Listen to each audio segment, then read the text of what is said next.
to put it as simply as possible, the reason that the permit was denied and the explanation from the Army Corps of Engineers was that building a reservoir was not the least environmentally impactful route to add additional water supply.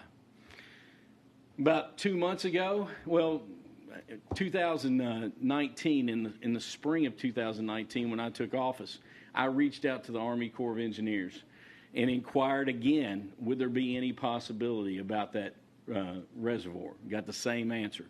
2 months ago or so, I reached out again to David Baldridge with the U.S. Army Corps of Engineers. And I received an email from him on August 2nd, and his response has been the same, that it continues that it is not the least environmentally impactful route to add water supply to Scott County. And from all intents purposes, that project, in my mind, will never be permitted. And what we've talked about is, if that's not going to be permitted for a reservoir, then what do we do with it? And that's how we got to Fish and Wildlife. And Fish and Wildlife approached us about a possible lease, and leasing it, managing it, and then a possible purchase in the future.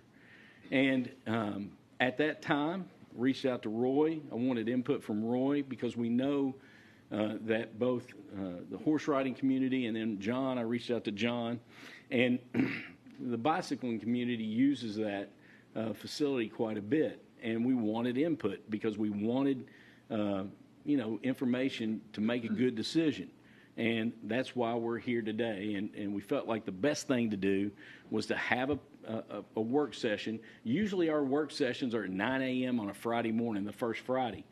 If we really wanted input, doing it on Friday morning at 9 a.m., you weren't going to get the most input. So that's why we elected and chose to change this to tonight at 6 o'clock. So that's why we're all here together. And I can assure you that myself and the court want input, and we want to make the best decision for the community and for our citizens. And I wanted to put into context, where the property, why we had the property in the first place. And if we're not going to build a reservoir, and if we choose not to lease it to Fish and Wildlife, then what do we do going forward? How do we promote that property? And then we want all of our citizens to have access to that. Right now, you all know about it, you all use it, but there's thousands of people in Scott County that don't even know it exists. And I think if we keep it and make it, if we keep it and elect not to move forward with the proposal, then how do we improve it, and how do we market it, and how do we maximize that for someone, their family, to go out there on a Saturday afternoon and take a bologna sandwich and a bag of chips and enjoy the countryside in that area. So that's why we're here, and we're all on the same team, and we're trying to do what's best for our community. So with that said, Roy, if you don't care to start, and Roy, appreciate your input. And right before Roy starts, though, let me make sure, does any court member want to say anything before we get started? Have I summed it up pretty good? Good job. All right. Roy, it's yours. I'll start off with, and I know I might be in trouble saying that. I want to start off saying, wow. I feel really good about being a Scott County citizen. And I thank the court for letting us be here, and thank all of our supporters for being here. Just out of curiosity, how many people are here are horse supporters? Okay. All right. What about the bicyclists? There you go. See, it's 50-50. What about local citizens? All right. There you go. I'm Roy Cornett. Lived here all my life. I'm a real estate broker, real estate appraiser. Horseback riding has been my passion. And my granddaughter here, Aubrey's been riding with me for the last 10 years. She's ridden with me in 30 of the 43 states I've ridden in. And the Scott County Reservoir is our home base, and so it's near and dear to us. I'm going to try to, Joe Pat said a few things I was going to hit, so I'm going to try to not be redundant, so let me just go through here. I want to give Charlie Sutton was judge when the reservoir question first came up. And then Macy Tack was in for one term, and then Judge Lusby kind of saw it through. The last tract was purchased by court order in 2002. That was the Troy Russell tract. So just to give you a little history. So it's been going on for 25, 30 years. And because, like Joe Pat said, the permit wasn't given to us for building a reservoir, it's been sitting there, and we, as recreational users, have been allowed to use it pretty much as we please, which we appreciate. We've gone out there and done work. I'm representing the horse crowd, which is primarily made up of the Riders Up Wheels Rolling Group, which a bunch of folks are here. They asked me to be their spokesperson. But we've also got support from the National BCHA, the Kentucky Horse Council, etc. So there's a lot of folks know. I was talking to a guy in South Carolina last night, a fellow named Dr. Gene Wood that's been involved in this stuff. He talked to me an hour last night about the question. This question is not unique in the country. It's, fish and wildlife nationwide is a little bit of a nemesis to recreational users, and so that's kind of what I want to expand on a little bit. So I'll shut up about the history. One thing I'd like to add on the Corps of Engineers. I talked to a guy named Greg McKay twice with the Corps of Engineers when the permit was still on the table, and he said that running a water line to the river in Frankfort was a lesser impact than it was to dam up what he said was these 7 miles of streams to the reservoir. And so they're supposed to provide water quantity to a community with the least impact on the environment. Greg, I don't doubt that at all. But I do challenge you that I used to live in southeast Kentucky. I know what's in that river. If you tell me we're better off drinking that river water than we are water from a protected watershed, you're crazy. He said, you make a good point. But the federal regulations don't address water quality. Duh. The other thing I'll share with you, Lewis Wolf just told me today, our spring down here hadn't been going over the dam now for 3 weeks because of the drought. All the stuff we see going on out west, drought. One of these days, the drought issues might very well change those federal rules, but that's not going to happen today. All right.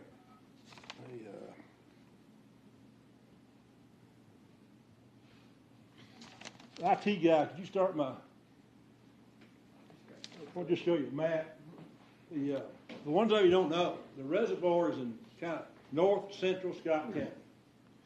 Its access points is on Gaines Road. See if I can get this thing going and point out. Just give you a look.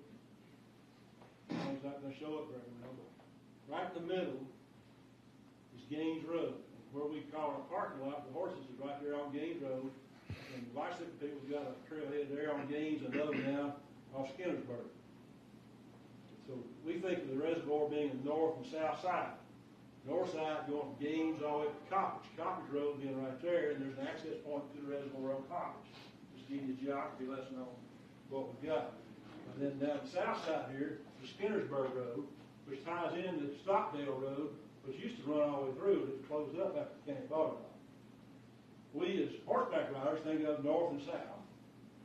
And we think of southeast, southwest, northeast, northwest. We'll ride out on Gaines Road there. We go a couple hours to the north, a couple hours to the south. So the ones of you aren't familiar with, I just want to give you a little bit of basis there. The bicycle trails are intermingled. That's working there now. On the what we call the southwest corner in there. And I think I've got one. I'm sure John's probably got a bicycle trail map. Anyway, that gives you. And Roy, before you started, I'd asked our tech guy. We had a map up that Whitley from Planning and Zoning did for us, taking your data and taking the data from Skullbuster and overlaying it on that piece of property. And there it is right there. That is all the trails that were provided with the data from horses from your group and from KYMBA. And down in the left, as you can see in that purple area, is the bicycle area, and then the horse riding is through there as well. And we'll try to post that on social media as well. And what that also shows there, where the water was going to be if the dam was built. Mm-hmm. The dam was going to be right, can't really see it on this thing, but on the north side up there close to Coppage. And Lyle's Fork, yeah, it all the way through there. There's going to be, if my memory's right, about 300 or so acres of surface water. That's correct. 1,300 acres of total land. And the reason to buy that much, so they were protecting the watershed of the reservoir. There's logic behind that.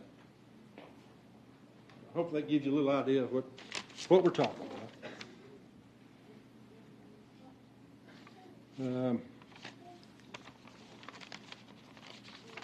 Trying to gloss over stuff that we've already talked about. I've got my granddaughter here, I said 16-year-old Aubrey. Sutton, 2, 3. Aubrey, did he have to promise you dinner? No, I actually texted him first about it, and I said, I'm going with you on Tuesday. Well, Aubrey, can I ask from you, help us understand why that piece of property is important to you as a young person in Scott County? Well, I've been riding at the reservoir since I was 5. I learned to ride my horse there, and I made a lot of memories there with my grandfather and with all of our horseback riding friends, and I would just hate to see Fish and Wildlife take it over and not allow it for any more recreational use like us horse people, and, you know, that memorable place be gone. And such a memorable place be gone. And, you know, it's opportunities for other kids like me that are interested in horses and that do have horses to go out there and to, you know, take up on something that all of us love. And same for the biking people. I'm sure that, you know, they have made a lot of memories there with all of their friends and they enjoy their time out there. And I would just hate to see, like, Fish and Wildlife take something over and, you know, just turn it over for something they want. Well, and for you to understand, when this was presented to the court, the thought process is could the two entities in a lease agreement coexist with not a lot of loss of recreational opportunities for horseback riding, bicycle riding, and that's the real issue is you know, can they coexist? And it's a real question, and with the days of the hunting seasons. If Fish and Wildlife bought it, and that's their mission. Nothing wrong with their mission. They do a great job, and we are indebted to Fish and Wildlife. But the Fish and Wildlife would definitely impact the opportunities. So I wanted you to understand that. And then, you know, if we decided not to entertain the proposal and move forward, you know, how do we improve things out there in your mind? I feel like we could probably contact Whispering Woods. I mean, they're a riding stable up in the northern part of the county, and they could probably do something that would impact the usage out there, and they could probably do something along with horses. I mean, the bike riding people could, I guess, come up with something on their own, and, you know, we could reach out to more people, because I'm sure there's plenty of hikers in Scott County, you know, instead of going to maybe Red River Gorge or something like that, and they don't know about the reservoir, maybe they'd want to go up there and try it out since it's a little bit closer to home. Sure. All right. Any questions? Any questions from the court for Aubrey? Aubrey, are you a deer hunter? Yes, I've hunted before. In 2019, I went down to Eastern Kentucky when I got a youth elk tag, and I got a bull elk down there. Well, I just have one more question about it. Did you see that 8 or 10 point buck that's standing out behind the Christian church on Skinnersburg in that picture? You didn't see that. All right. You weren't looking hard enough. And one thing to consider as we move forward is, you know, how do people that don't have access to a grandfather like you do and other folks here, how could young people maybe be exposed to trail riding maybe a couple times a month or a couple times a year out there? You know, that's something that we could consider, you know, like, you know, trail ride day for folks that wanted to sign up and have young people come out, sign a waiver, and ride a horse for an hour or so. That would be something to think about, I believe, because you've been blessed with a good grandfather and opportunities. You know, how do we expand those opportunities is a question for me as county judge. So if no one else has anything else for Aubrey, or if you don't have anything else, then I'm going to turn you loose, girl. I'm done. All right. Let me expand on the Kentucky Fish and Wildlife history a little bit, if I could. Kentucky Fish and Wildlife does a real good job of looking out for their constituents, of being hunters and fishermen. They don't do a very good job of acknowledging recreational opportunities. We've got several examples here close by. The Clay Farm in Nicholas County. They bought that in 1977 I talked to the landowners that sold it to them, and the intent was for horses to continue to be allowed on a clay farm. Over the years, they've cut us out. If this trail gets in bad shape, they close it. They won't let us fix it with equipment. They won't fix it, so they close the trail. They close this one, this one. It gets down to the point where there's only one gravel road over there that's right on. So you got to shake his head over. Same situation happened on Cleaver. Used to ride horses all over Cleaver. Fish and Wildlife got more restrictive on it. They've got down to where they're on one trail up there, gravel road, that they let ride horses in, one way in, one way out. I went by there 2 weeks ago, by the way, on a Sunday afternoon. They've got 4 parking lots. I didn't see a soul. Beautiful Sunday afternoon. I go by the reservoir, saw a half dozen horse rigs and half dozen bicycle cars there using our reservoir property. The James Rich property up in Owen County, no horses are allowed, WMA. The Veterans Park WMA here in Scott County, which they bought the last few years, I knew they were going to buy it because the appraisers would come to see me about comps. I reached out to Fish and Wildlife, said, what I need to do to be sure horses have got access to that. We'll let you know. The next thing I know, they've got it bought, and there's a deed restriction in the deed where they bought it saying no horses or bicycles allowed. And so their history of allowing recreational use, especially horses and bicycles, is bad. And Judge Covington promised me if we do this deal, I'll promise you that horses and bicycles will be allowed. I don't doubt that one bit. I trust Judge Covington totally. I do not trust Fish and Wildlife. They're good at what they do, representing their constituents, and I'm trying to do a similar job representing my constituents. But they get most of their money. They get no general fund monies. Their monies come from hunting and fishing licenses and a tax called the Pittman Robinson Tax. It was implemented in 1937. It's a 10 or 11% tax on all guns, ammo, and archery. Kentucky got $19 million of that money in 2018, which was the most recent year I could find. And I've got differing amounts of how much has been nationwide. One thing I found was $11 billion and change had been generated since 1937. In the last year, $1 billion of that was generated. So with gun sales going up, so you've got a huge amount of money that they're trying to spend buying lands like this property here. They need a place to spend it with a constituency base that's dwindling. And that, in my mind, needs to be revisited by the legislators in Frankfort because there's a lot of money there that could be spread a little better. I think it was, my last thing here is we'd like to see the property be protected for recreation use. It'll be available for the youth in our community. Kentucky Fish and Wildlife does not have a history of allowing non-hunting and recreation in their lands. The Scott County Fiscal Court does have a history of doing such as by our existing parks and our proposed parks. So Scott County Fiscal Court's got a good history on that. So let's continue that legacy. That's all I've got. Thank you all.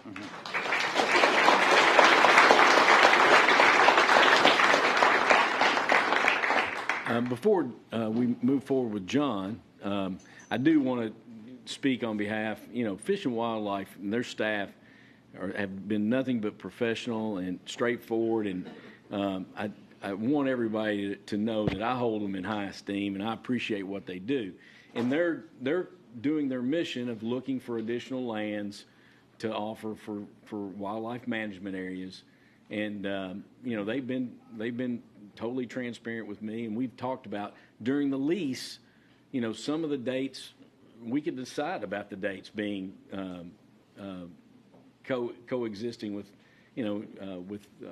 horse riders and bicyclists. But once the purchase went through, they've been pretty straightforward that those dates that are listed that I've shared with the court, and there's quite a few dates for deer, squirrel, rabbit, turkey spring, turkey fall, even coyote, groundhog, all those dates would that'd be open for hunting in those dates that are listed right now with Fish and Wildlife, and that would be very impactful on riding and bicycling and hiking. So I don't want anybody to, I have no ill.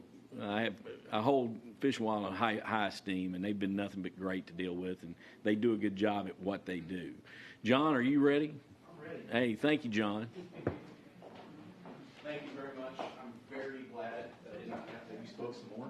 and I did not have to follow your granddaughter, because that's just not fair to anybody. You did a great job. Roy did a very good job of talking kind of about his concerns, about the concerns we all share about working with Fish and Wildlife, and whether that's a use that can jive with the uses that are already out there. I'm going to talk a little bit more about the other people who use Skullbuster and the reservoir property. My name is John Strom, and I'm the president of the Kentucky Mountain Bike Association. We're an organization that is focused on advocating for, building, and maintaining off-road natural surface trails while fostering a vocal, welcoming outdoor community here in central Kentucky. We're a local partner with the International Mountain Bike Association and currently operate 7 systems in the Bluegrass region through the support of about 200 dues-paying members, regional supporters, and grant opportunities. Kemba Bluegrass is entirely supported by volunteer efforts, and those efforts include the stewardship and maintenance of the Skullbuster mountain bike trails on the reservoir property. The Skullbuster trails represent a cherished outdoor destination for many riders and other trails users, and they represent an investment that would cost more than $250,000 to replicate today. Our members believe that Scott County would benefit far more from embracing the diverse outdoor recreation options that are already in place on the reservoir property than by leasing or selling the land as yet another wildlife management area focused on hunting and fishing. In fact, many of the members came out tonight to voice their support for the Skullbuster trails. We've already kind of done it, but if you're a mountain biker and you're here tonight, would you raise your hand for me, please? That is a huge swath of our community that cares deeply about Skullbuster. And additionally, I have for you tonight more than 100 emails from people who couldn't be here tonight. Thank you. You've already gotten that many. Yeah, I was going to say.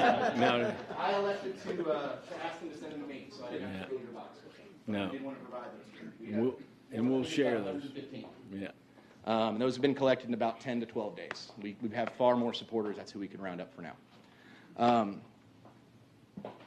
On behalf of Kemba Bluegrass, the Central Kentucky mountain bikers, and all of the multi-use trail users here that call Skullbuster home, I encourage you to take steps tonight and going forward that would permanently protect the use, access, and maintenance rights of Kemba Bluegrass and the other people who enjoy using Skullbuster, and ensure that our diverse outdoor recreational user groups are able to enjoy this property for many years to come. As I talk this evening, you're going to see photos that are scrolling behind me. These photos represent the gorgeous Skullbuster trails, the hard work of our dedicated volunteers and trail stewards, and the warm smiles and camaraderie of the people who enjoy mountain biking.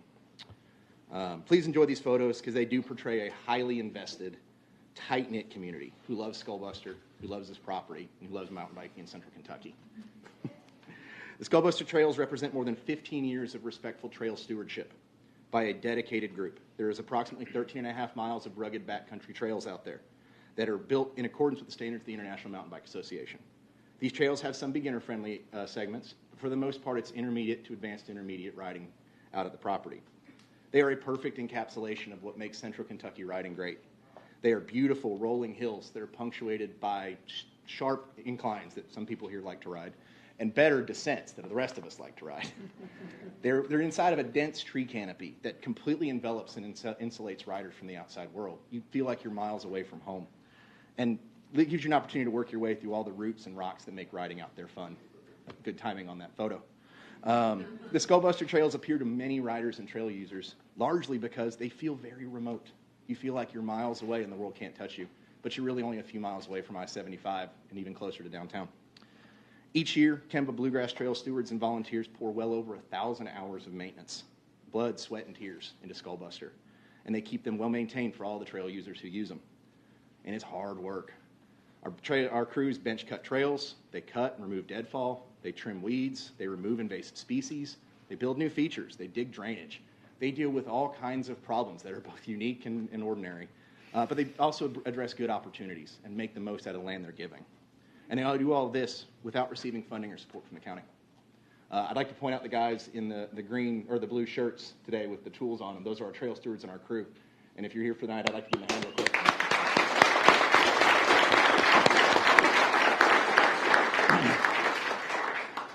Thanks to the efforts of these folks, our trails have become a destination.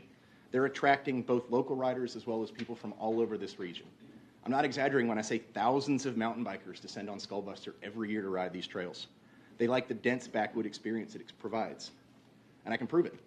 We recently acquired a grant to install trail counters on our trails, and we buried one at the entrance to both sides so we could figure out how many mountain bikers come on these trails. We did that 9 days ago. In these 9 days, we've measured 350 cyclists coming and going on the property. If you extrapolate that out over 365 days, that's 14,000 riders using the Skullbuster property on a given year, plus other users. Our trackers are only calibrated to read mountain bikes. So hikers, horseback riders, everybody else, do not register. Those are just bikers.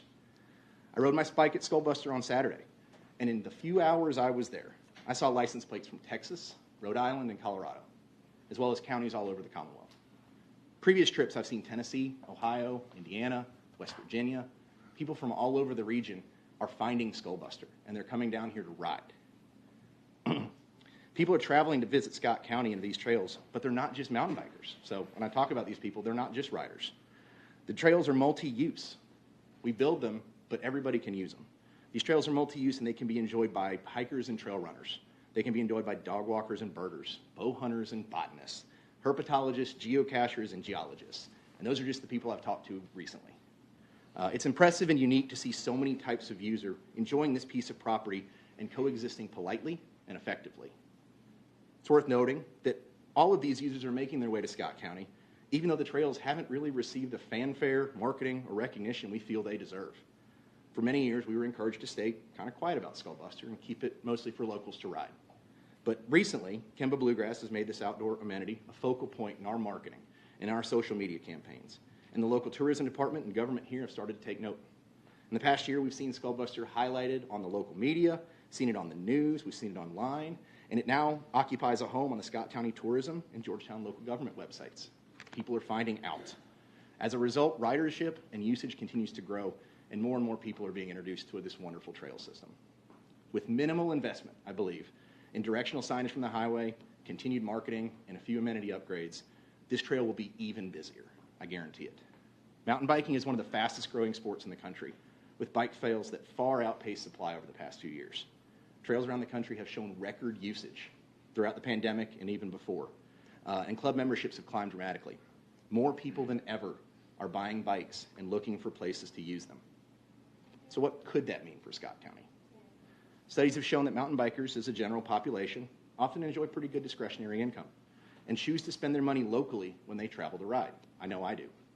Areas like Western North Carolina, Bentonville, Arkansas, Knoxville, Tennessee are prime examples of what happens when southern towns invest in outdoor recreation like mountain biking. The rewards are substantial. Even in our area, investments are paying off for local communities. Berea, Kentucky, with a population of about 15,000 people, invested and opened the Silver Creek Bike Park in September of 2021.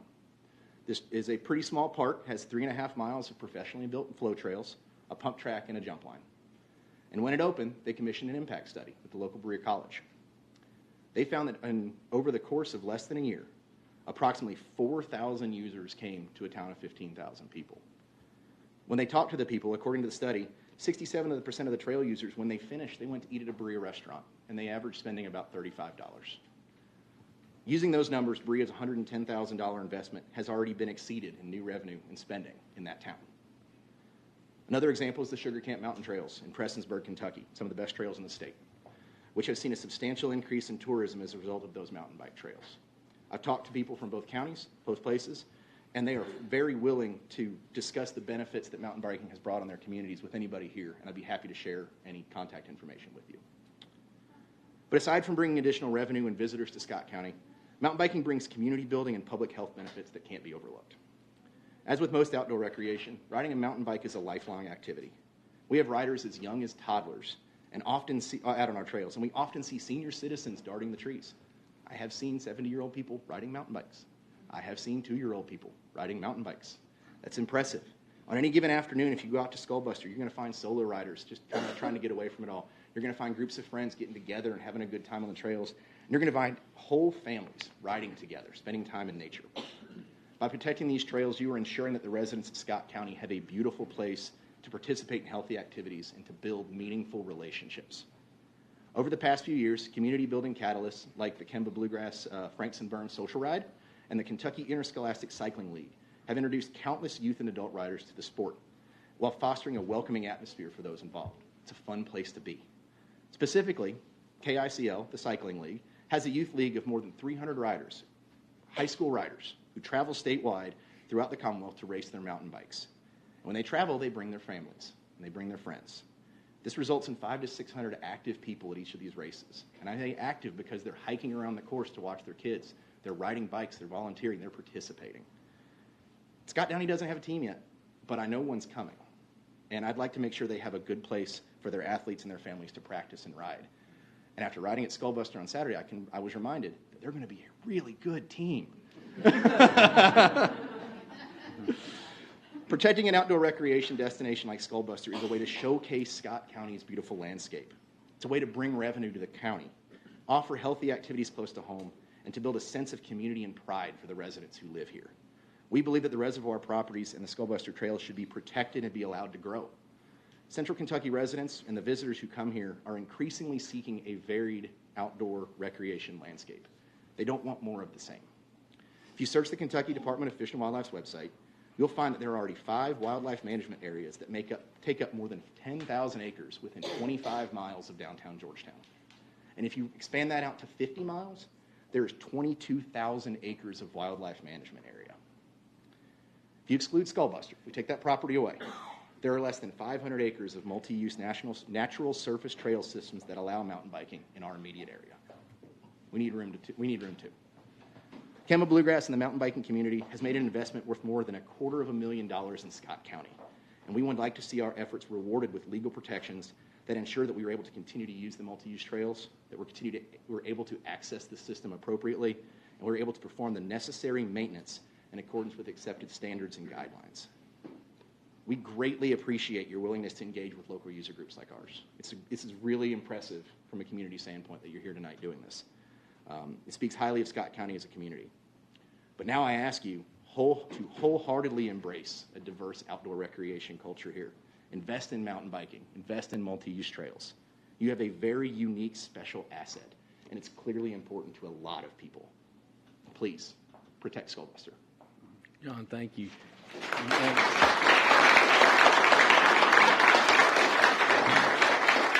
Any court members have a question for John specifically? Yes. To both of us, do you anticipate additional trails later, the property? I would say yes. Both of them? Yes. Okay, another question. Can you coexist with hunting? I don't believe we can. Won't we preface that? Let's preface that. Yeah. Modern gun or firearm Yes. hunters. Is that what you intended, or bow hunting? No, bow hunting and modern firearms. So currently, Okay. Yeah.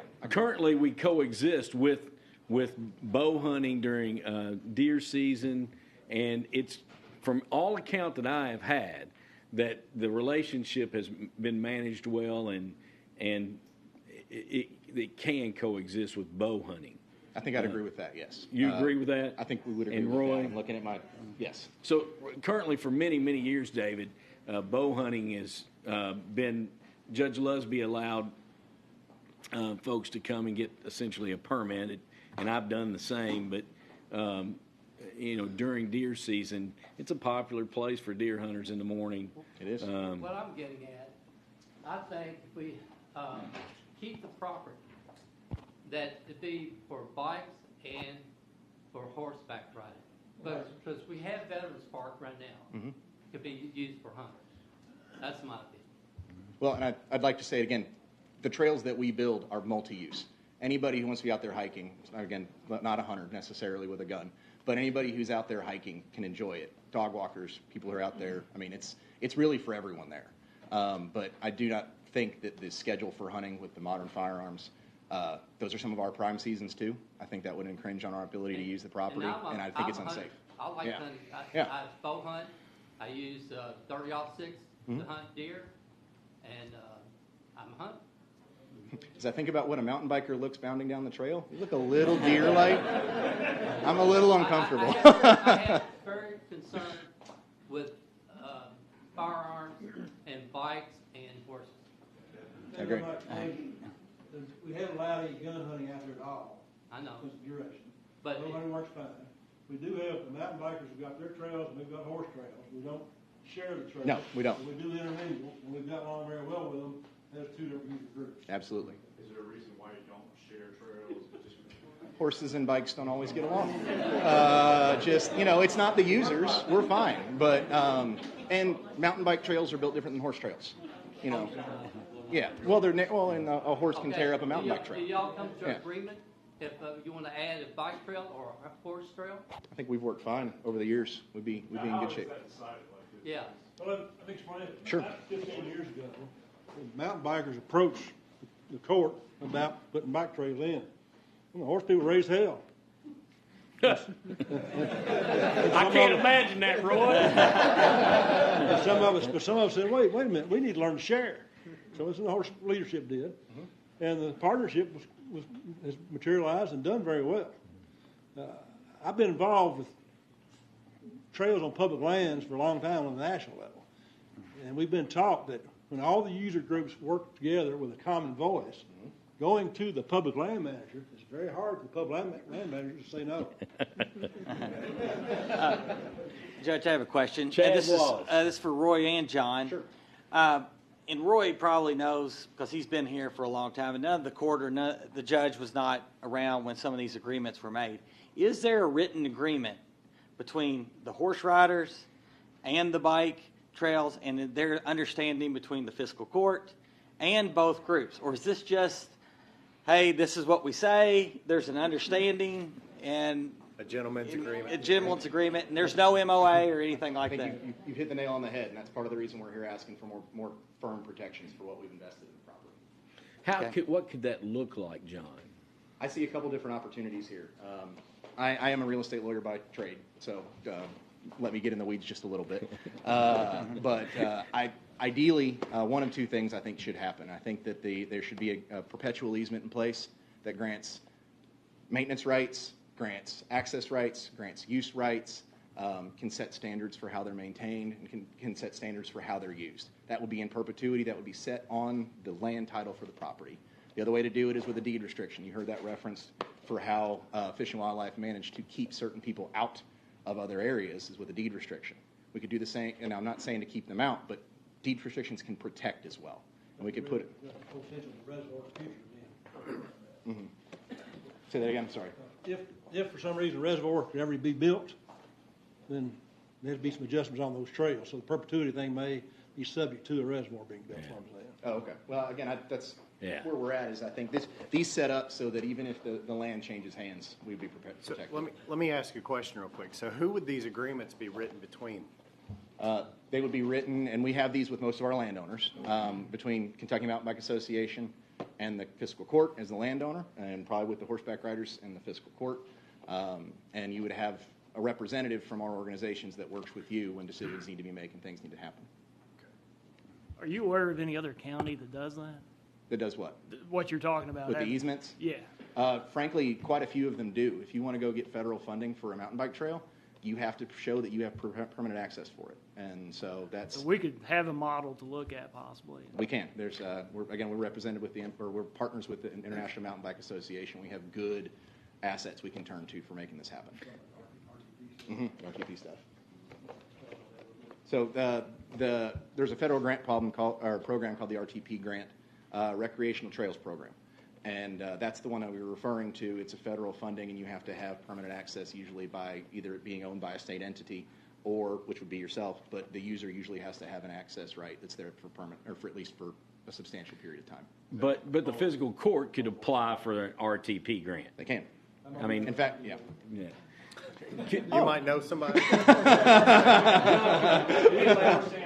Could we allow? Sure, I'm sure. Go ahead, Mike. Could you share your name? And, Yeah, I'm Michael Johnson. I'm the last one left on Stockdale Road. Yes. So I've been playing on the reservoir property long before most of you all knew it was there. I do believe Mr. Grave helped me bring my first horse down there in about 1995. And just as luck would have it, I'm Deputy Director of Parks and Recreation in Fayette County, where we currently have 5 natural areas. And John called me. We work with Kemba regularly. We have trails on 3 properties currently. They're an excellent partner. It provides something that we can't, as Parks and Rec, do, but we manage natural areas regularly. We typically will set up like an advisory board, so bring your use groups together. They make recommendations to the fiscal court or Parks and Rec, whoever has controlling entity. And I kind of chuckled this morning as I was in a staff meeting, and our superintendent of natural areas is getting ready to submit a session for KRPS, Kentucky Parks and Recreation Society. Is it next month? Yes. On engaging communities with natural areas. So I think the timing of this conversation, at least from my perspective, is pretty good. So we're actually developing classes. We've got 3 natural areas: Raven Run, Heisel Farm, which is primarily equestrian with some mountain bikes, and then McConnell Springs. We have about 150,000 recorded users a year on those 3 properties. Living down there in Skullbuster, I've thought for years, when the county's ready, that should be our nature center. They don't make land in Scott County anymore. It gets more expensive every year.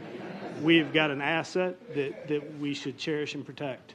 And you've got a whole bunch of folks, looks like, want to do that with you. Michael, thank you.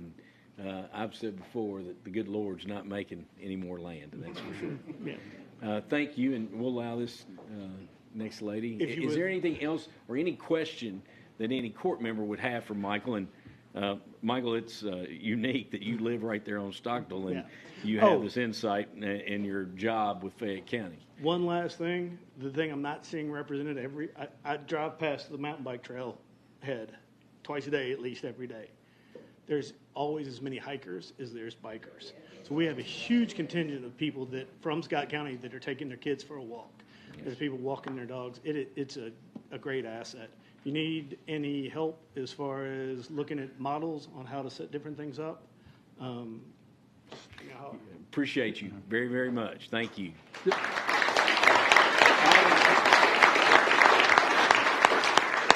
Before you start, Mr. Lyons has a question. I had a question probably for John. You mentioned the recreational trails grants. Yes. I'm wondering, can those be used to improve the roads to getting there, or just on the property? Because if we increase usage a lot, I get complaints about the roads now. If we increase usage a lot, I'm going to get more, not for much longer. Somebody else will get them. But if he sits on the board, I'll let him answer. The federal stuff is federal money, highway money, because the Recreation Trail Program is funneled down to the various states. I sit on the Kentucky board, it's a governor's appointed thing. We had about $1.4 million this past year, and we just had an annual meeting a couple of weeks ago. The motorized trails get automatic payment because of the federal highway stuff, and then it goes down to the non-motorized stuff. We had, after the motorized stuff came off, we only had $900-some thousand to spend. $900,000 doesn't go very far for building a road. So the RTP funds are there, and it goes a long way for building, a non-motorized trail, but roads are a different animal. So that gives you a little history. And along those lines, public roads are public roads.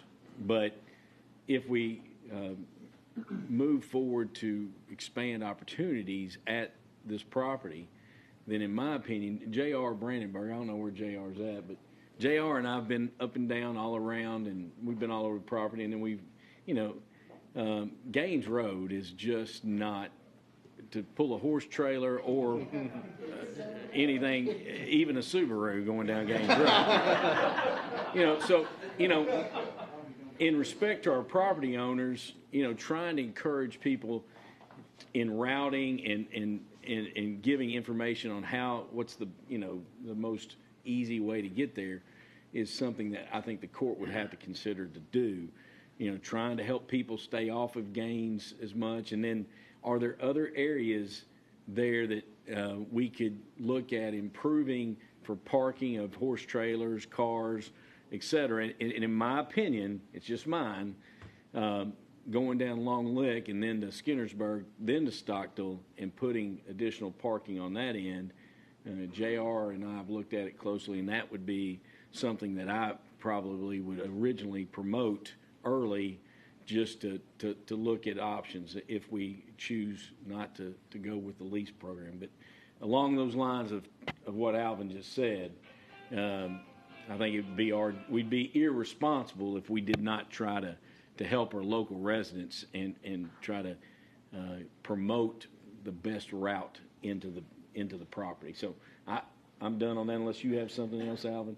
Just even Long Lake Pike, I mean, if you increase traffic very much, Long Lake Pike's going to need attention. I mean, it's bad now, especially when you get past Glass Pike on. It's bad. No, and I grew up, Alvin, as you know, going to Long Lake Baptist Church and going there every weekend, and I know that it's not a good road.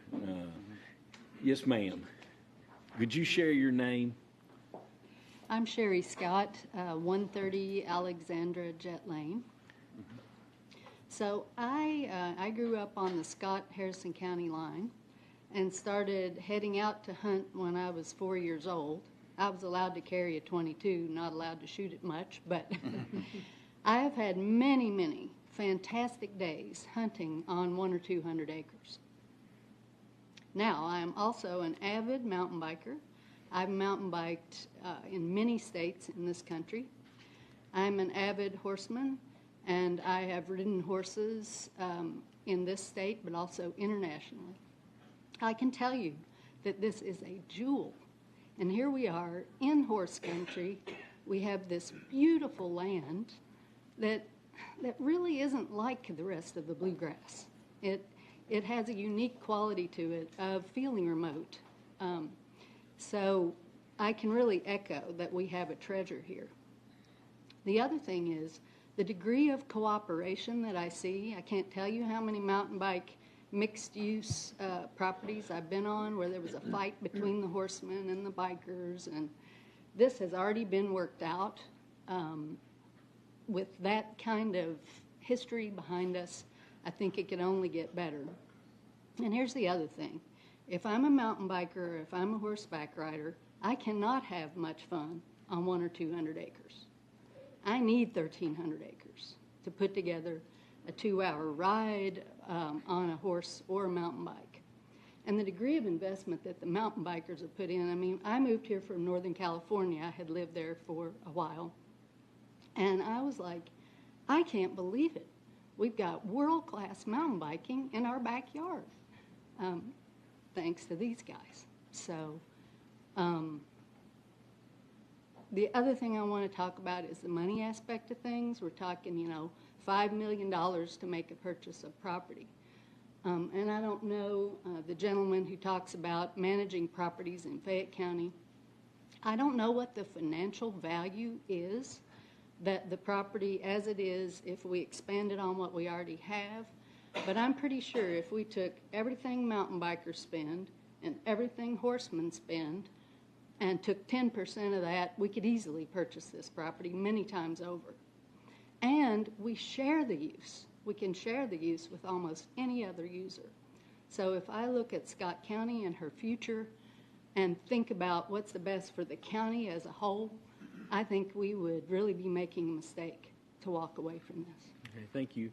Any questions? I'll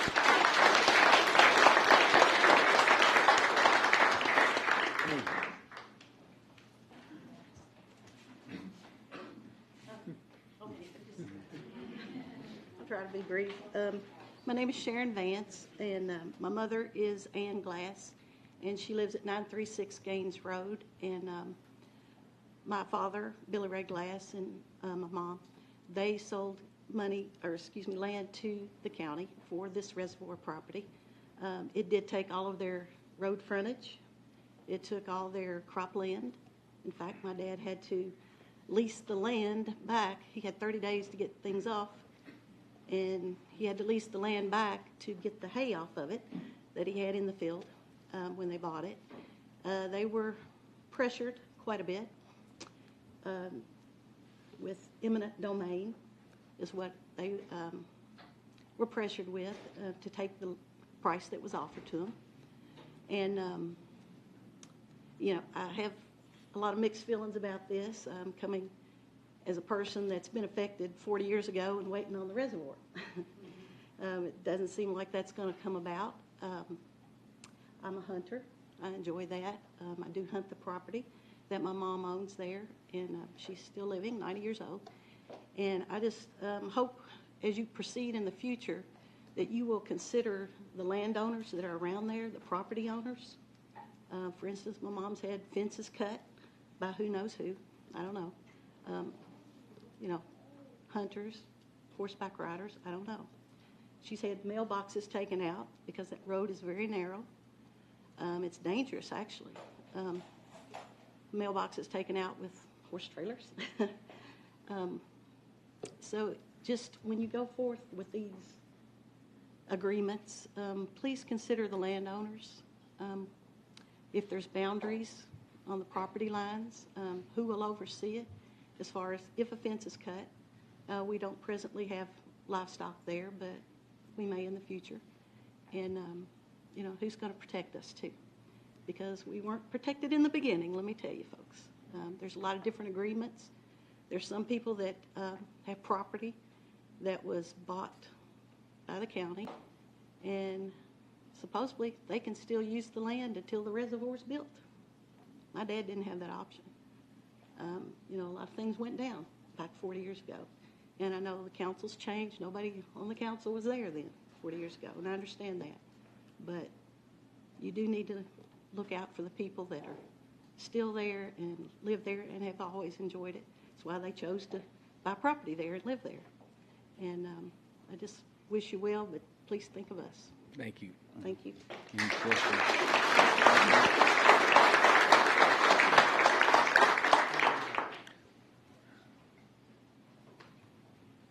Hi, I'm Andrew Burgoon. I guess I'm part of the other that everybody's been talking about. I don't have a horse. I don't have a bike. So I don't have a presentation, but I do have some pictures. Take my family up there. I want to pass these around. My daughter is experienced nature up there, and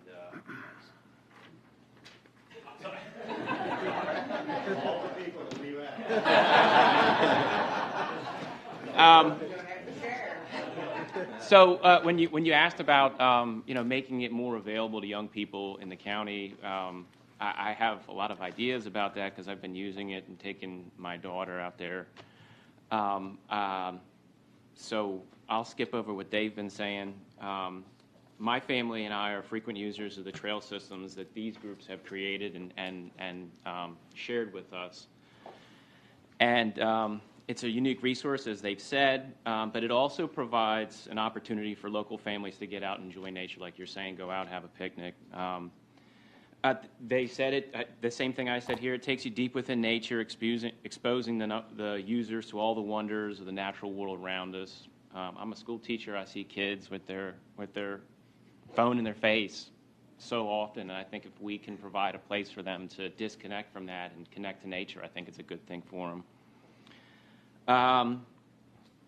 I've really enjoyed taking my daughter out there and experiencing the change of seasons and wildlife viewing.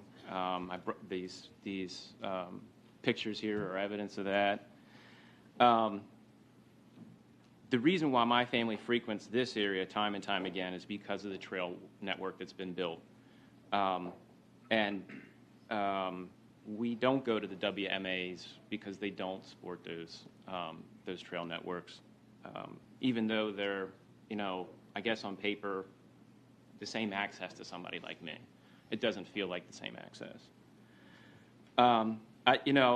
And this is nothing against Fish and Wildlife. They do what they do, but I'm just saying as a random dad, I don't feel the same access there that I do on the trails around the Skull Buster, which is an unfortunate name for a place to take your family.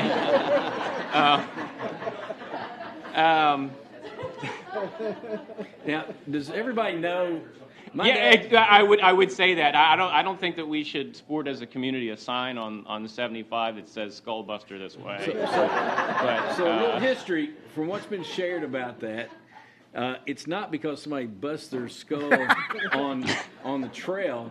The church that was there, the doorways were so short that as people came in, they would bust their skull, and they called the place Skull Buster. That's right. I mean, that's what was shared with me. So, well, and I didn't read it on Facebook either.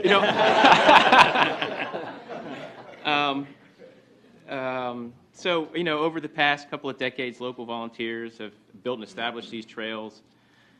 They've proven themselves responsible users and willing to share the space with other people like me and my family. To me, this speaks to the goodness of our community. So I'd like to thank the court for opening this land for my family to enjoy. And I'd also like to thank the horseback riders and the bikers for all the time and effort they make to make it accessible to my family. And I hope the area will remain open in its current state to other families like mine. And you mentioned bringing in young people.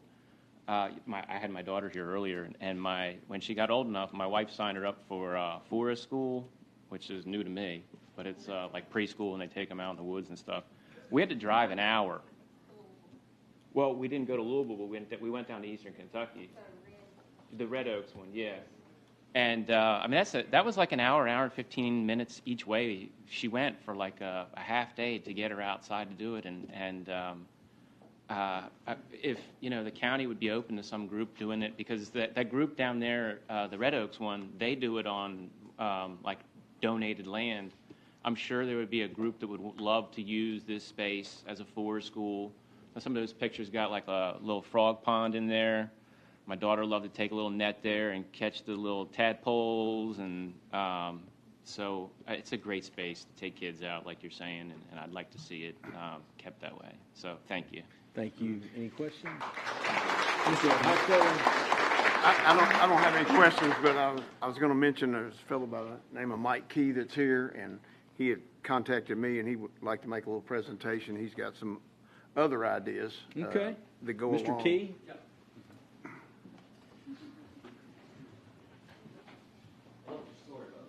That's great. I see a lot of that out there. And you spoke about out-of-state people. I've seen out-of-country people. Oh, wow. Yeah, I'm a hiker, by the way. And I've seen people from China, talk to them in English, of course. And Germany, got to practice my German, mangled it. And then a person from Spain. So it's really quite a place out there. Someone here mentioned, I think it was you said it was a jewel. That's my description of it. It is a jewel property out there. Good evening, gentlemen. My name is Mike Key. I live in northern Scott County. My wife and I have lived there for 20 years. We love it here in Kentucky, and especially Scott County. And as everyone here has talked about, this place called Skullbusters is a wonderful place. I've been hiking out there for a number of years. I hike mostly the mountain bike trails, the wonderful mountain bike trails. And sometimes I hike the horse trails, not too often, because they're a challenge. You have to watch your step. And you can also break an ankle out there. But anyway, it's a beautiful network of trails out there, and I'm very thankful for it. A few years ago, I was out there hiking. I was on Stockdale Road, which, as you know, is the road, it's a 2-mile road that bisects the property. And it connects the Skinnersburg Gate and the Gaines Road Gate. Now, this was during the autumn, and it was a beautiful day, like we're having now, just beautiful weather. And as I neared the Gaines Road entrance, on my right, there's a big open field there. It's along the creek, of course. And there's a bridge. I'm sure all of you that use that property know about this big open area near the Gaines Road gate.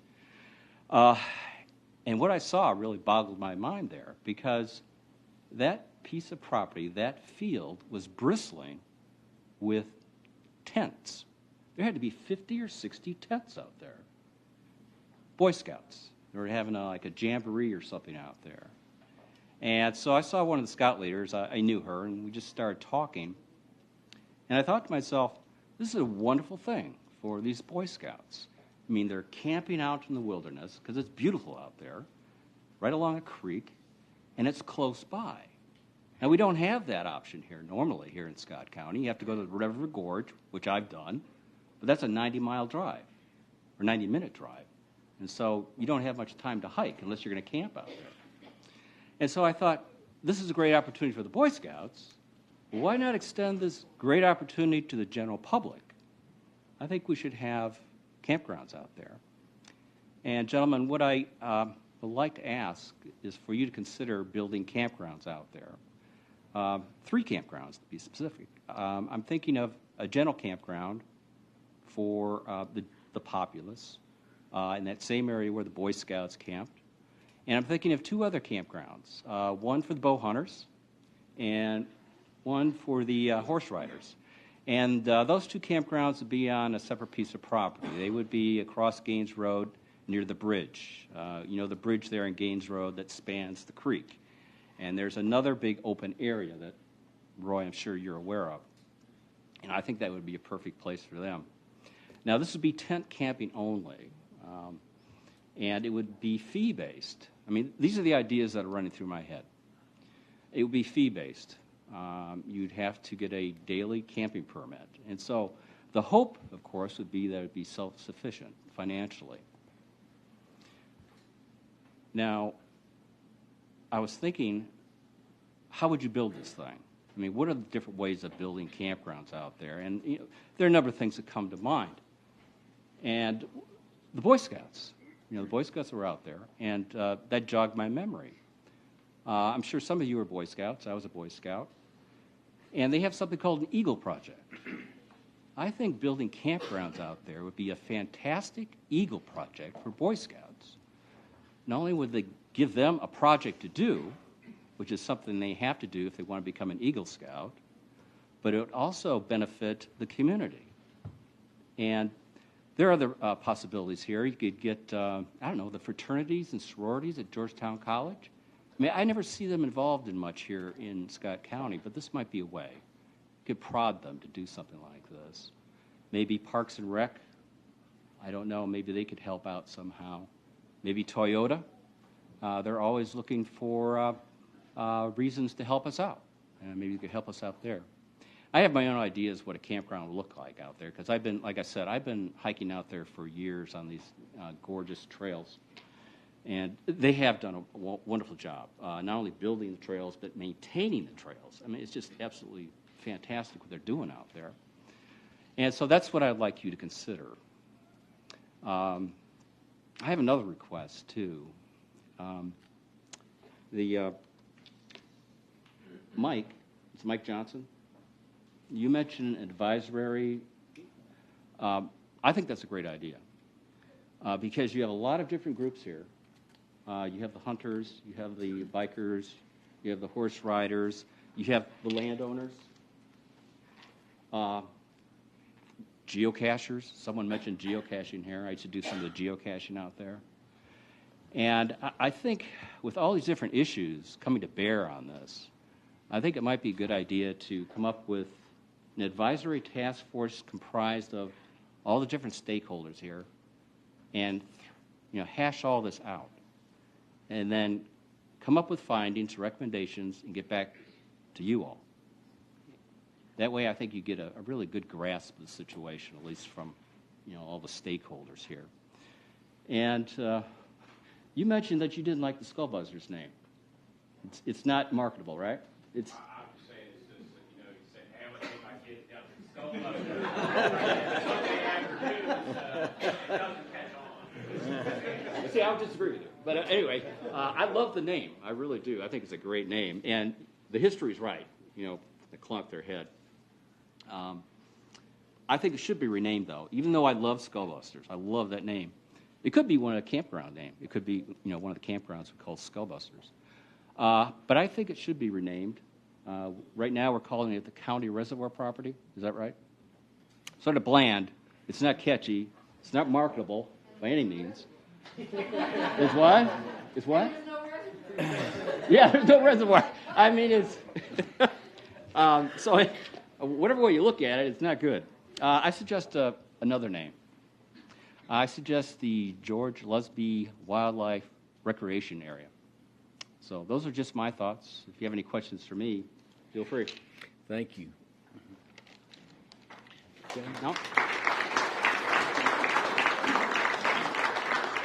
Hello, my name's Greg Johnson, 4048 Long Lick Road. So I live pretty close out there, and I want to tell a little bit of history because it's been kind of talked about, but Veterans is 2,500 acres. It used to be 3,100 acres, and it was owned by an Italian timber company, and I leased it from them for 13 years, and I built trails on it to ride motorcycles and ATVs on.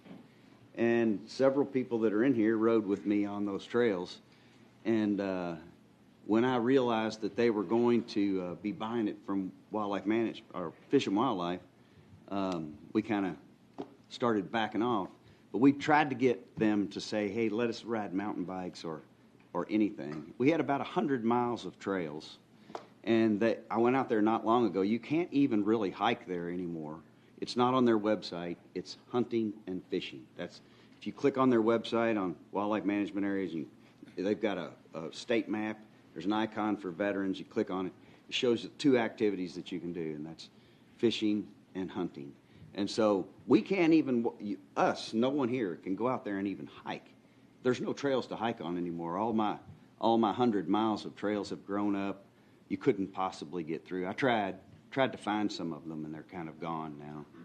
And so that's really a shame for what was an amazingly beautiful piece of property.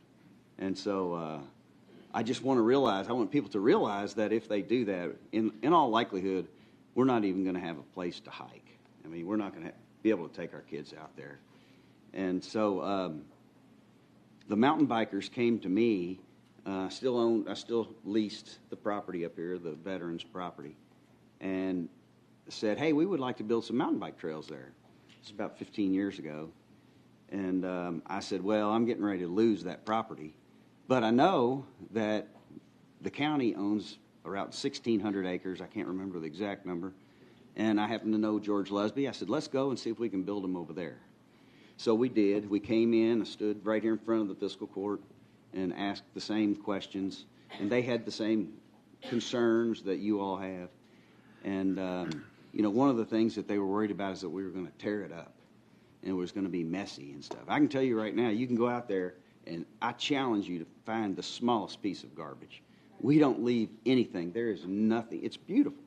And if you've not walked the trails, I will invite you to go with me, or I'll give you a bike and we can ride. And it is absolutely beautiful. If you get up in there, there's huge trees. It's as beautiful as Red River Gorge. It's an asset that you need to understand it really by going up there and hiking the trails.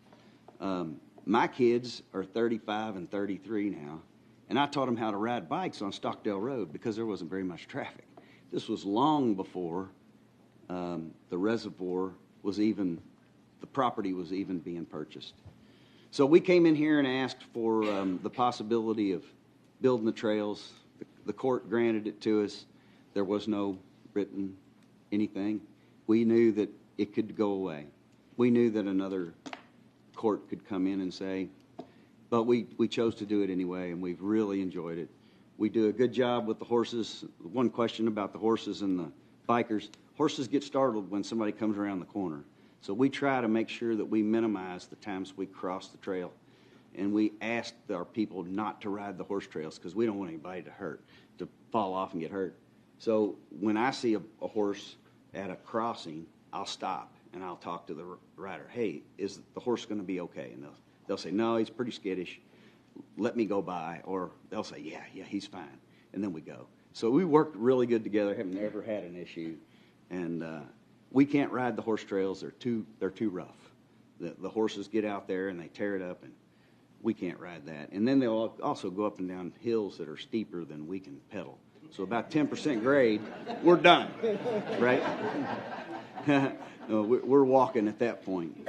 But the last thing I want to say is that 200 years ago in Manhattan, a bunch of guys just like you all had the wisdom and the fortitude to designate Central Park.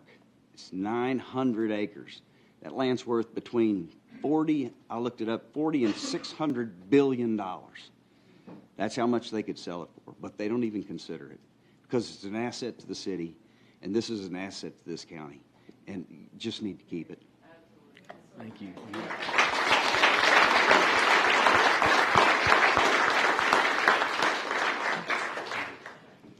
Hi, my name's Pam Cunningham, and I wanted to come up because I'm a relatively new homeowner in Scott County. We bought a property on Seabury Road a few years ago.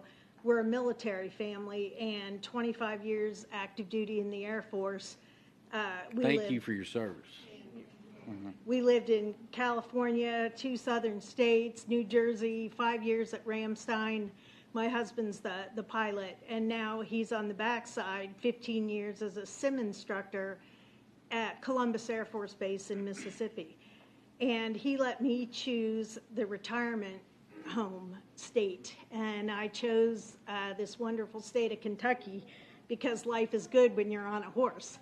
And we bought our little piece of heaven, 5 acres on Seabury Road, and one of the main reasons that I chose that, we looked at several different counties around this area. Our daughter works at Haggard Equine across from the horse park, and is because of the reservoir. I always look for an area that has local horseback riding. I ride a lot alone. I ride a lot with this wonderful group here, and that being close by for me was very important. Gaines Road, I would love to see that widen because I hold my breath from when I turn in and pray until I park, and so it's worked so far, but I want to just be one that says thank you for what you have done up there and for both groups, because it's made my life in retirement a whole lot better, and I hope to see it continue. Thank you so much. Thank you.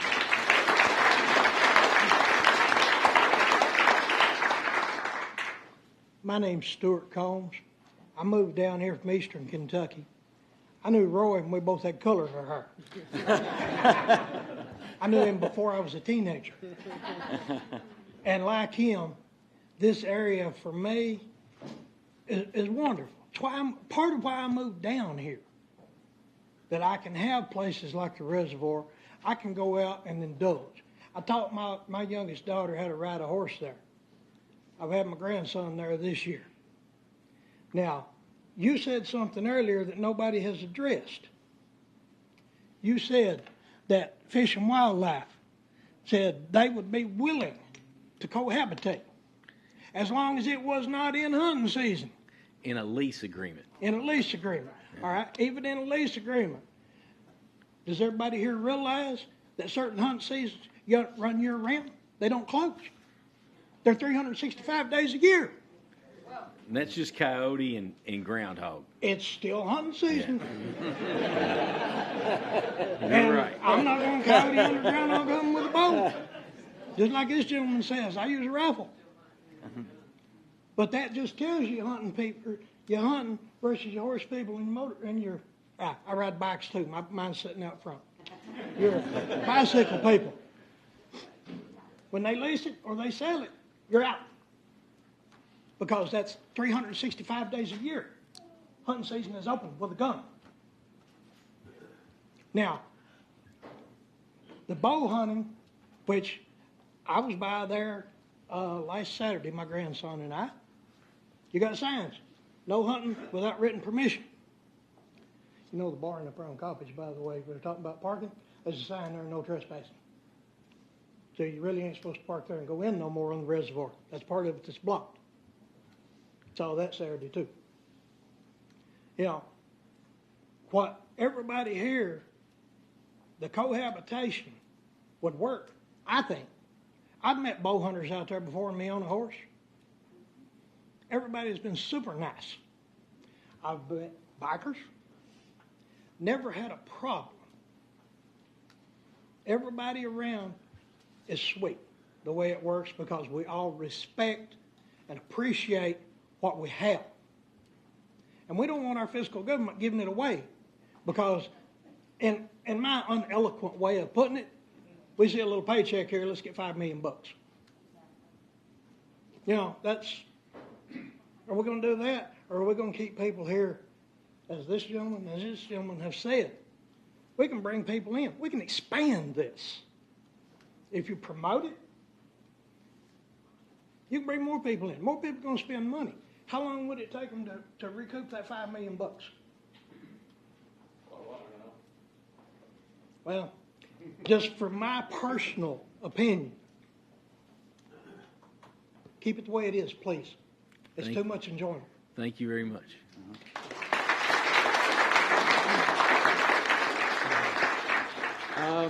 My name's Sean Anderson. I live on Gaines Road, 265. My wife and I are always sitting on our porch for the horse riders. We come around that real big sharp curve. We get to all right, who's going to go first? Who's going to have to back up?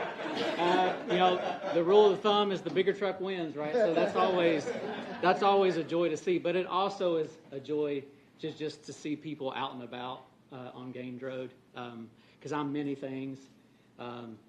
I'm a teacher here in the county. I teach at Georgetown Middle School. I teach 8th grade U.S. history. One of the joys of my life. Me and Dr. Wallace there have that passion shared. One of the things I love to do as a teacher is one of my main goals, content aside, is to build relationships with people, and not with just people, but with the next generation. And so my goal every year is how am I gonna attach myself to these kids so they can not just love social studies, but just love being in the community. And so anytime I can get a chance to, I get them outside of the building. And just a couple weeks ago, we met at Skullbusters. Parents, obviously I welcome the parents too, but we got to hike a couple miles in Skullbusters, met the bike riders. My kids were always saying, here comes a bike rider, so we have to get over to the side. But very nice and just polite people to be around. The horse people, they'll ride their horses up Gaines Road and they'll stop and talk to you. I do love to hunt, but I also know that sometimes things just can't coexist. Bow hunting is a passion of mine. I've got 10 acres on Gaines Road. I do bow hunt. I've taught my kids to hunt. Both of their deer are hanging up on their walls. One of the greatest passions or joys as a parent is to see your child enjoy some of the same things that you do.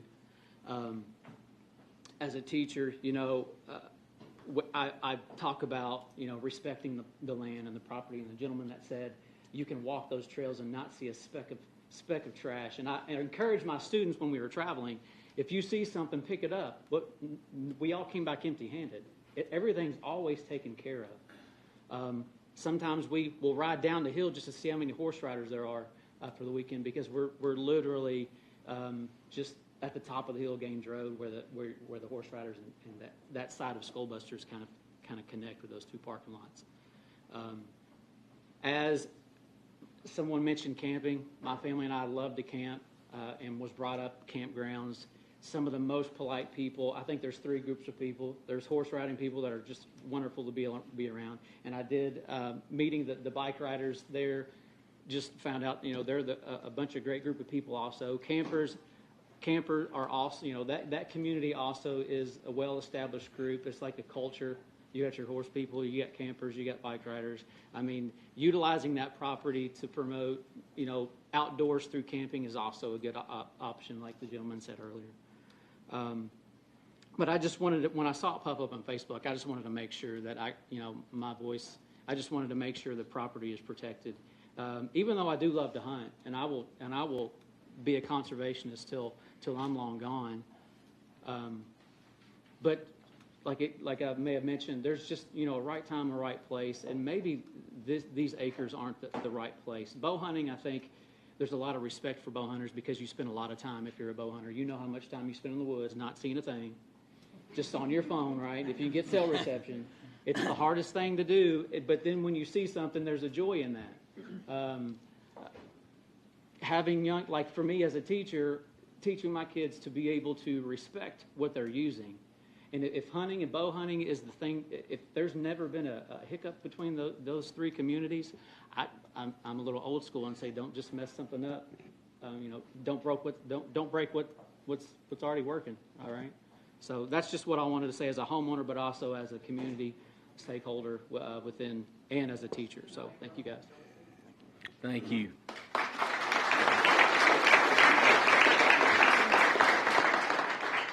Hi, I'm Zach Deppa. I'm 17. Zach, could you tell us your last name again? Deppa.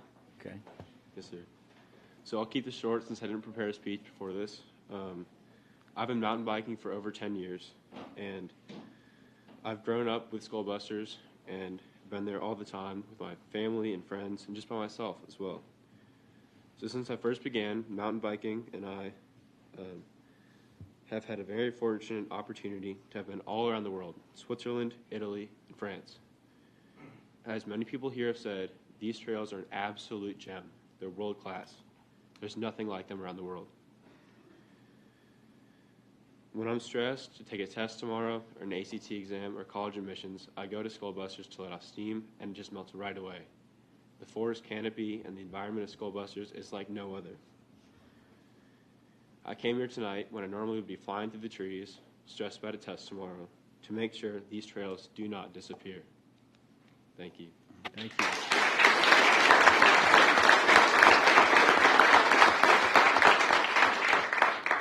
Hi, I'm Karen Krieger. I'm Secretary of Riders Up, Wheels Are Rollin'.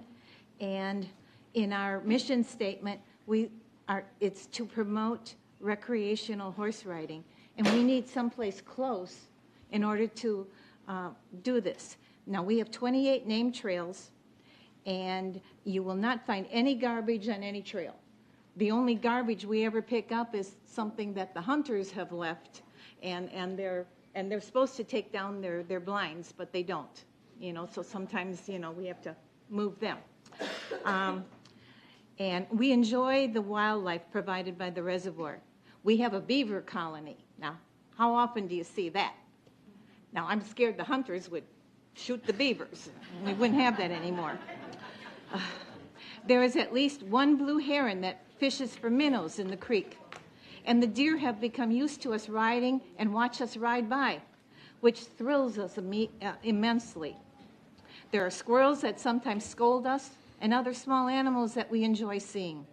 Spring brings a cover of wildflowers, many of which we are still trying to identify, but beauty abounds. Summer at the reservoir is great horseback riding, as most of our trails are in the woods, so it is cool and shaded as we enjoy the many species of trees and birds, along with the croaking of the frogs. There are several frog ponds there, too. Then comes fall. Riding through the leaves makes the most delightful sound, and nature's beauty abounds with butterflies, goldenrod, even ironweed. The colors are astounding. There are some things that money just can't buy. So if hunters are allowed, a lot of this would be gone.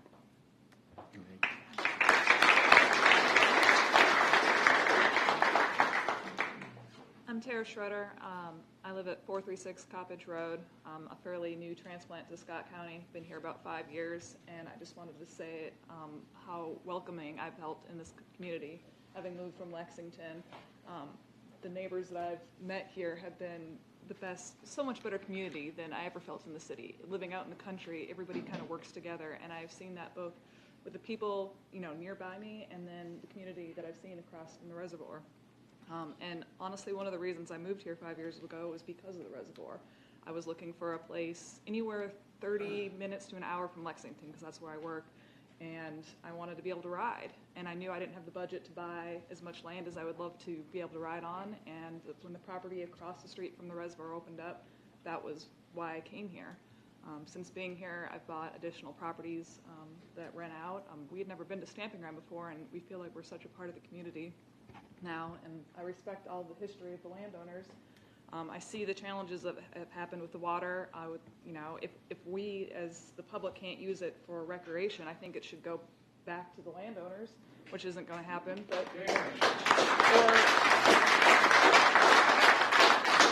or be used for the water. I mean, because we're all I think we see it with droughts and things like that when the quality changes. And I do worry about what we're going to do as the city continues to grow, and how are we going to have the infrastructure we need. As more manufacturing plants and developments, housing developments. I mean, the city is growing so much, and I love being a part of it. I'm happy to have come here, but I just I worry that if we, I'd hate to see this go away from the people that are using it, the volunteers who have put their time into maintaining these trails to go to Fish and Wildlife. And I don't know their history. I'm new to this state and county, but everything I've heard has been about how they turn away the help of the volunteers. They don't want the liability. that comes, I guess, from having other people on their land. And it makes no sense to me when you have these groups that want to do more and bring everybody together.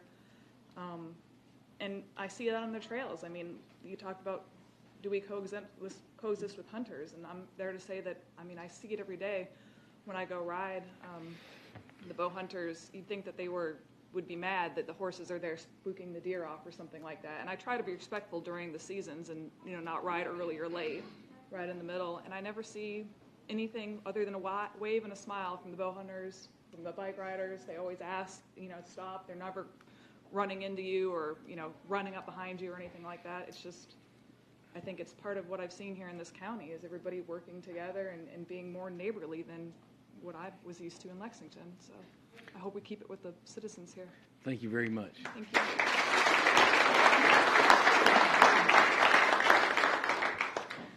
Before you start, Yes. we're heading in about an hour and a half, and I'm sincere that I don't want anyone that feels very strongly about having their voice heard or wants to offer something additional that has not been shared. But I just, if you feel strongly about speaking, if you'd step forward, and I'm glad our trail stewards here. You've put a lot of time in, and want to hear from you as well. So I'll let you go. On that note, I'll keep it brief, and I'm going to echo a lot of what everyone else has said. Hopefully I can just kind of give a face to the trail community, all the guys that are here with the blue shirts. I don't know if everyone realizes, but the hiking trails are maintained 100% volunteer hours by the bike riders. I've lived in Scott County about 18 years, and I've worked on the trails and ridden them for about the last 10 years. My kids have hiked out there and helped work on the trails with me. And a little history. Oh, Mike mentioned them. Yeah. I'm sorry, I did not ask you. So I'm going to date myself, but 30 years ago, I lived in Lexington. There weren't a lot of options to ride then. You had to drive to Cave Run Lake. One of the places that we would drive was Cleaver. And the great trails, hiking trails, and Roy talked about it. At some point, probably 25 years ago, Fish and Wildlife changed their policies, and bikes became mechanized vehicles and were banned. So I've seen the trails like Roy kind of fall into disrepair and not be used, and it would be a shame to see that happen at Skullbuster. The other thing I want to add is during the pandemic, I think all of us mountain bikers saw the population of hikers and families like Mr. Burgoon just exploded, and people I think realized what a resource they had. Just for comparison, in Lexington, Raven Run, at the same time you had to make a reservation to hike. So we were really fortunate. We could just go there. We had 1,300 acres to hike that people could recreate. And again, what everyone else has said, we're just truly lucky to have the property that we do. And I'm proud to live in Scott County. I think it's a very forward-thinking community, and I think we'll do the right thing with this. So, Thank you, Mike. Sure.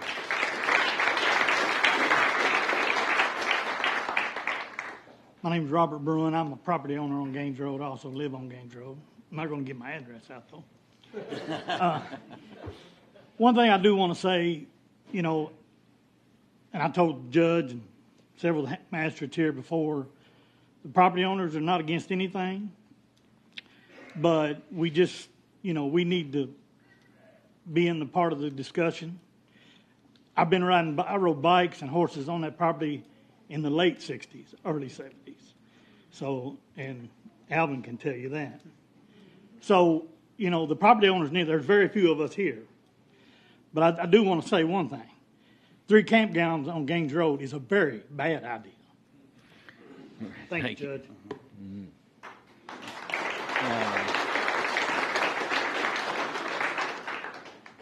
With that said, yes, sir. Sorry. No, that's fine. Haven't heard, Ted McPeak, live in Woodford County. Haven't heard from any sportsmen. I showed up a little late. Tough to get here from Woodford County at 6. But it was neat to hear everyone speak of the beauty and what a great place this is. Never stepped foot on it. Probably never will unless I'm there volunteering I belong to an organization called Backcountry Hunters and Anglers, a group that's put together of sportsmen and women to gain access or to keep access for sporting purposes, hunting, fishing, trapping, whatever it may be. Don't sit on a board, just a member. But everyone speaks about a lovely place it is. I imagine it is. But I encourage everyone that spends time here to spend time at all those other places that are WMAs that everyone says, and I guarantee they are not managed for mountain biking and horse riding. Also horse owner. More my wife's thing than mine. But there's beautiful places all over this country, or this state. Is it nice to be in your backyard here in Scott County? I guarantee it is. But I like the idea of Kentucky Department of Fish and Wildlife owning it as a preservation thing. This gentleman spoke earlier about the federal funds that are garnered by the state of Kentucky, by Fish and Wildlife, from an excise tax on hunting and fishing equipment. My understanding is that doesn't exist in any other recreational activity. It generates so much money. And what a better way to preserve 1,300 acres in Scott County than by a federal backing like that through an excise tax that ends up being there. And I would love to see a discussion in between Kentucky Department of Fish and Wildlife, mountain bikers, horse riders. We should all have access for it, but everyone has to understand when it comes to wildlife management areas, there's a hunting license, right? There's these excise taxes. There's not a horse riding license. There's not a mountain biking license. So if great volunteer groups, it sounds like, volunteer many hours, that's great. That would be, I think, another discussion to be had if Kentucky Department of Fish and Wildlife isn't listening to that. That's a travesty. Like, if you guys want to volunteer time and trails, I think it's terrible. I'd love to be a part of the discussion with them to advocate for the discussion of more horses and mountain bikes on WMAs. But I like the preservation of the space with the purchase. Thank you very much. Judge. David Livingston. I do want to say real quick on that point of preservation of space. What we might run into at times is that those grants that we would obtain from the federal government or from the state may contain documentation that requires us to keep it 25 to 50 years as is, or even longer. In perpetuity, that's correct. So it's not just if we vote to keep the land and decide to go after grant money, there is a situation where we could accept a grant that does preserve that land for perpetuity. Yes, sir. My name's Griff Bowdy. I'm not a resident here, but I am a Kentuckian born and raised. I grew up in a small horse farm on the Fayette-Clark County line, so I'm very used to this group. But when I became 21, I bought my mountain bike. I got in the bicycle industry, worked at 2 different shops that now closed. For those who know Troy Hearn, he's blowing up my phone this whole meeting. It's so funny coming here because I feel like I have a foot in every camp. Right now, I'm in conservation groups, and I invited Ted. So if you guys have an issue with that, I'm sorry. But I'm a leader in a lot of conservation groups, so I'm very pro hunting and fishing. And based on all what I heard to say today, I would encourage the court to keep it to Scott County because, and I'll tell you why, hunters and fishermen have almost 2 million acres to hunt and fish in this state. And I don't think horseback riders or mountain bikers have even a quarter of that. And you, like many people say, it's a jewel. And if it's not broken, don't fix it. I think someone was trying to say that before. So I'd love to be part of an advisory board and represent the hunters. I'd appreciate if you let the bow hunters and crossbow hunters stay. But I don't blame you. With almost 2 million acres, I don't blame you at all for not letting Fish and Wildlife have it. So thank you. Thank you.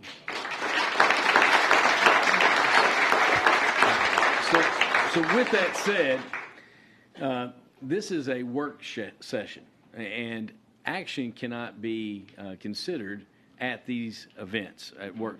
It's just for input, talking about issues, and that's what we've done exactly tonight. So, moving forward, if the court wants to consider the lease that has been presented, someone on the court would have to make a motion, and then we'd have to have a second, and then you'd take a vote on that at a business meeting. Our business meetings are on the first Friday or the second Friday. The second Friday, I'm sorry. Second Friday of the month or the fourth Thursday at 7 o'clock. Those meetings are at 9 a.m. the second Friday. We've listened, and I think we've intentionally tried to get public input, and we've gotten a lot of good input today. I don't speak for the court. I'm one vote. There's everyone else except Cam. Cam's our county attorney, and he is not a voting member of the court. He advises us. So we've certainly gathered quite a bit of information, and I'm very confident that the court will consider that. And we appreciate you coming here tonight to share your thoughts and be a part of the process. And I hope you appreciate the court has really wanted to intentionally gather input from the community. We serve you, and that's my attitude, and will always be. And I think everyone on this court shares that same sentiment. Rick Hostetler. I do share that sentiment, Judge. I'm sure the other guys do too. A couple of things. One is there's another group that I've been contacted by, and but they could not make it, and so I told them I'd at least mention it, and that's guys that want to ride four-wheelers. So.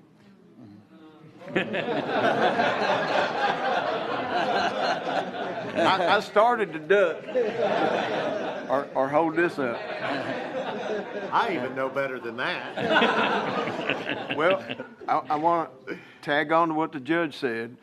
There are many of you folks in here that I represent. I represent this individual as well. I have the privilege to represent that whole area around the north and east side and the south side of the currently called reservoir property. So I don't take that lightly. When I get contacted, I speak up. Because my bottom line for me is this property belongs to the taxpayers of Scott County. And so my goal would be to provide as much enjoyment out of that property, if the court decides, for as many people as we can, or groups, whatever that may look like. And so folks from the four-wheeling community have contacted me, so they need to be considered. I don't know what the end result is going to be, but I had to bring them up. So anyhow, thanks. Yes, and also, one other thing, and I think it's mentioned by two different folks, but Mr. Key, I think, mentioned potentially, I don't know if the court's even in favor of this, but maybe putting a little committee together or something with individuals from all the groups. I don't know what you guys think about that, but I think Mr. Key mentioned it, and I think somebody else did Michael too. Johnson mentioned an advisory board. Yeah, that was it. Yeah. That's a great suggestion and something that the court, in my mind, should consider. I would echo the same. Thanks, Judge. David Livingston. One thing, the emails we received, I appreciate those emails because they weren't copy and paste. They were from the heart. They were from your experiences. And that really makes a huge difference because when we start getting 50, 60, 70 emails and they're copy and paste, you get past the first two sentences and go, okay, it was the same thing that I just got 48 other of. So I really appreciate all the emails that came that were from the heart. I don't recall seeing any that were copy and paste. And then number two, like the judge mentioned Facebook earlier, just because it's on Facebook, it's not true. Please reach out to us. I think our phone numbers are on the website. Our email addresses are on there. When you take it to Facebook, it really causes a lot of confusion. And then to unwind all that with the actual facts of what's going on is very difficult sometimes. And you might get so angry and then find out that what you read was absolutely the total opposite of what the facts are. So please reach out to us, and I would encourage you to, just because it's 1st District, 2nd District, we all vote. So express yourself to every one of us or ask all of us questions because if I don't get all the information and Ricky or Alvin can't express to me everything that you said, then I may not have all that what you want me to know to vote on. So, Thank you, David. Anyone else? With that said, then. Hurry, hit the gavel. I'll make it short. I'm not a public speaker. Thank you, sir. Thank you. Jerry Bounce. I live in Stanton Ground on Seabury. I married into Scott County 26 years ago. My wife is from here. I'm unique because I've ridden horses out there a long time ago. Roy probably doesn't remember. I've ridden with him. I ride with the mountain bikers. I'm representing them. Saturday, I harvested a deer off the trail with a bow out there. So I use it immensely. My wife calls it my second home. Is your wife Sherry Bramble? Yes. Yeah, yeah. So I have children that go from 12 to 35, and they've all went with me. And for this young lady here, you know, the way the property was purchased on the front side, Scott County is not going to have this opportunity again to have a size of property this large. Scott County continues to grow, continues to get bigger. The world's getting smaller. It's a huge resource. It's a jewel for the county. It's a jewel for all the people in this room. Thank you very much.